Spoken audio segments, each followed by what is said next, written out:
देखिए, यूपी में जो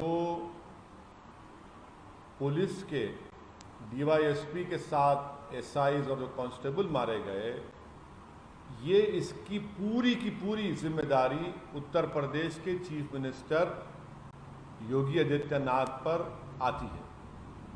वो इसके जिम्मेदार हैं। उन्होंने जनवरी 2018 में यूपी की विधानसभा में ये कहा था कि हमने 1038 एनकाउंटर किए और 32 को हमने मार दिया, और कहा कि ठोक देंगे।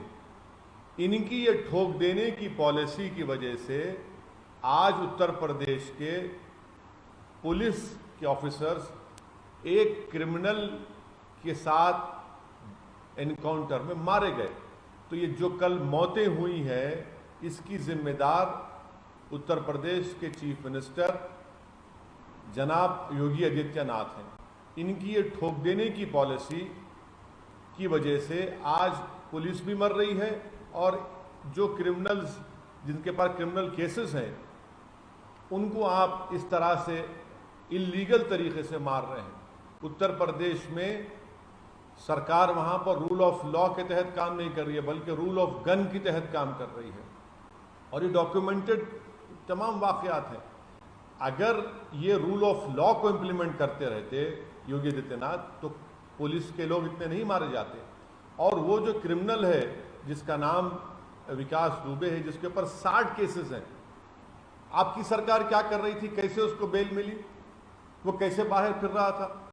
मैं आज उत्तर प्रदेश के चीफ मिनिस्टर से ये कह रहा हूँ कि आपके लिए पर्सनल चैलेंज है कि आप विकास दुबे को अरेस्ट करेंगे, उसको गोली मारकर उसको ख़त्म नहीं करेंगे। आप उसको आप अरेस्ट करेंगे, स्पेशल कोर्ट बनाकर उस पर एक केस चलाएंगे और कोर्ट के जरिए उसको सख्त सजा दिलवाएंगे। ये जमहूरियत की, डेमोक्रेसी की और रूल ऑफ लॉ की कामयाबी होगी। अगर कल उत्तर प्रदेश की पुलिस और योगी आदित्यनाथ की सरकार ये विकास दुबे को पकड़कर उसको अगर ठोक देंगे और उसको ख़त्म कर देंगे, तो याद रखिए वो जो क्रिमिनल ने जो हमारे पुलिस वालों को मारा, और आपकी अगर सरकार ऐसा करती है, तो फिर क्या फ़र्क बाकी रहेगा? हम तो रूल ऑफ लॉ के तहत, संविधान के तहत हुकूमत को चलाएंगे। ये क्रिमिनल में और सरकार में फ़र्क होना चाहिए।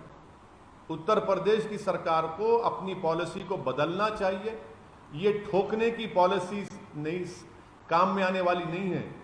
ये ठोकने की पॉलिसी की वजह से तो पुलिस वाले मारे गए। रूल ऑफ लॉ पे चलाइए। और वो जो विकास दुबे है, ये तो आप ही का तैयार करदा है ना।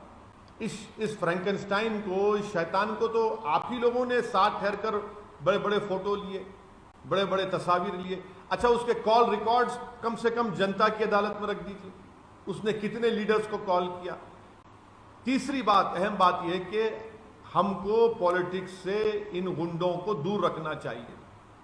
अगर मेरी जात का है तो अच्छा गुंडा है, मेरी जात का नहीं है तो खराब गुंडा है। गुंडा गुंडा होता है, क्रिमिनल क्रिमिनल होता है। उसका न कोई पॉलिटिक्स से ताल्लुक रहना चाहिए, ना पॉलिटिशियन को उनको एनकरेज करना चाहिए।